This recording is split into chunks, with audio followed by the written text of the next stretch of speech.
नमस्कार, जय जोहार साथियों। आप देख रहे हैं छत्तीसगढ़ तक। मैं हूं आपके साथ पूजा शर्मा और मेरे साथ है मेरे सहयोगी मयंक ठाकुर। दोस्तों, बहुत ही अच्छे तरीके से छत्तीसगढ़ में लोकतंत्र का महापर्व था वो संपन्न हो चुका है। 3 चरणों में यहां पर मतदान हुए। 7 मई को अंतिम चरण का मतदान हुआ।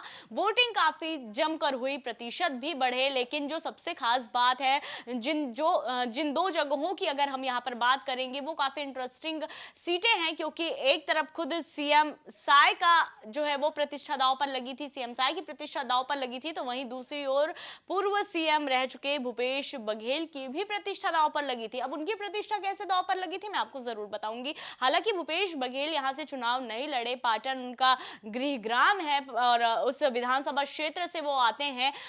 यहां पर वो चुनावी मैदान पर नहीं उतरे थे, लेकिन उनके जो भाई हैं, जिन्हें वो अपने भाई कहकर संबोधित करते हैं, राजेंद्र साहू, यहां पर दुर्ग लोकसभा चुनाव से चुनावी मैदान पर उतरे थे, दुर्ग लोकसभा सीट से। और वहीं रायगढ़ की अगर हम बात करें तो यहां पर राधेश्याम राठिया चुनावी मैदान में उतरे थे।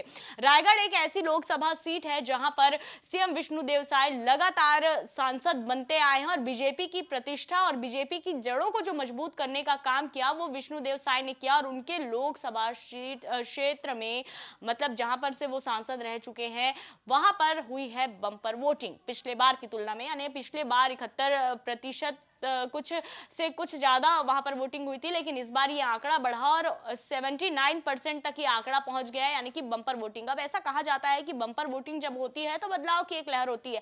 पाटन, अगर दुर्ग लोकसभा क्षेत्र की बात करें तो इसमें 8 विधानसभा क्षेत्र आते हैं, जिसमें पाटन जो है वहां पर सबसे ज्यादा वोटिंग हुई है और ये है पूर्व मुख्यमंत्री भूपेश बघेल यानी कका का गढ़। अब यहां पर भी सबसे ज्यादा वोटिंग हुई है, तो ये जो वोटिंग है वो किसके पल्ले में जा रही है, किसको इसका नुकसान होगा, मैं थोड़ा सा इसका समीकरण समझने की कोशिश करूंगी मयंक आपसे।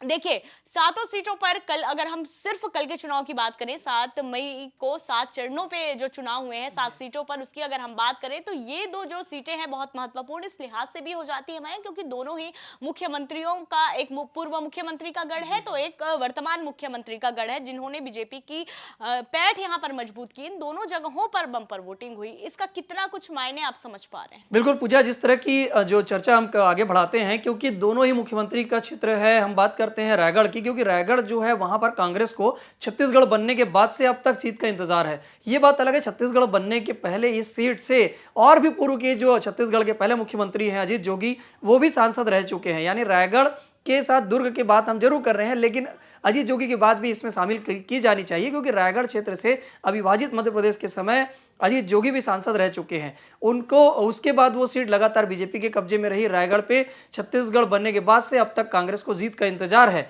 लेकिन इस बार मुकाबला काफी रोचक है और कांग्रेस ने वहां पर राज परिवार से दांव खेल दिया है। अब देखने वाली बात है कि वहां पर किस हद तक जो लड़ाई होगी, क्योंकि इस बार राजघराने वर्सेस वहां पर लड़ाई दिख रही है। वहां पर जो है राजघराने का काफी दखल हम देखते हैं, क्योंकि रायगढ़ में न केवल सारंगगढ़ राजघराना बल्कि जुदेव परिवार का भी एक बड़ा ताल्लुकात रहता है उस क्षेत्र पे।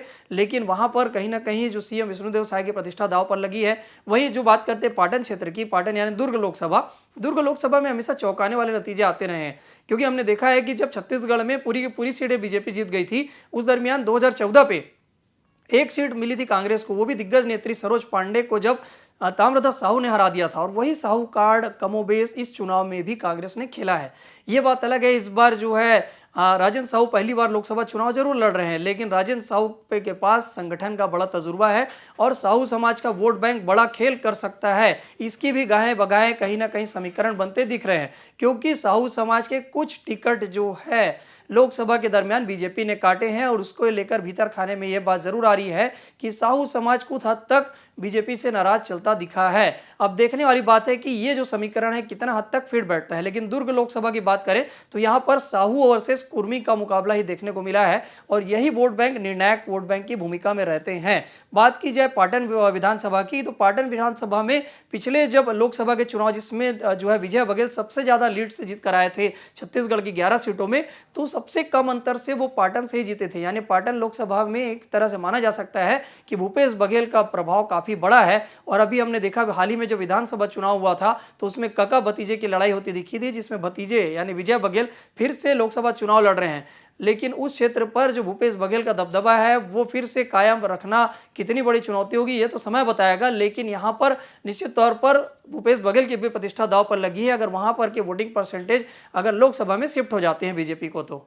बिल्कुल, तो ये जो दोनों लोकसभा सीटें हैं, ये दोनों इस सीटों पर हमने इसलिए बात की क्योंकि जो 7 सीट है और जो 11 सीट है उनका समीकरण तो हम पहले ही आपको बता चुके हैं। और अगर आपको नहीं पता तो आप जाकर छत्तीसगढ़ तक की वेबसाइट पे भी पढ़ सकते हैं और यूट्यूब चैनल पर भी जा सकते हैं, आपको वहां पर 11 सीटों का समीकरण मिल जाएगा। लेकिन यहाँ पर इन 2 सीटों पर बात करने की जरूरत इसलिए भी आन पड़ी क्योंकि एक पूर्व सीएम रह चुके भूपेश बघेल का इलाका है पाटन, और वहीं दूसरी ओर सीएम विष्णुदेव साय जो खुद रायगढ़ सीट से 4 बार सांसद बने, बीजेपी की सत्ता मजबूत करने के लिए उन्होंने बहुत ज्यादा यहां पर प्रयास किया। और ये माना जाता है कि जैसा कि मयंक ने बताया, रायगढ़ बीजेपी का गढ़ है और जीत के लिए लंबे अरसे से यहां पर कांग्रेस तरस रही है। अब बदलाव की सुगबुगाहट इस लिहाज से भी हो जाती है क्योंकि ये माना जाता है कि अगर वोटिंग परसेंटेज बढ़ते हैं तो या तो वो वोटरों की नाराजगी होती है या तो वो वोटरों का उत्साह होता है कि अगर उनके कोई मनपसंद प्रत्याशी चुनावी मैदान में उतरे तो वो बढ़ चढ़कर चुनाव में हिस्सा लेते हैं। तो दोनों ही सूरतों में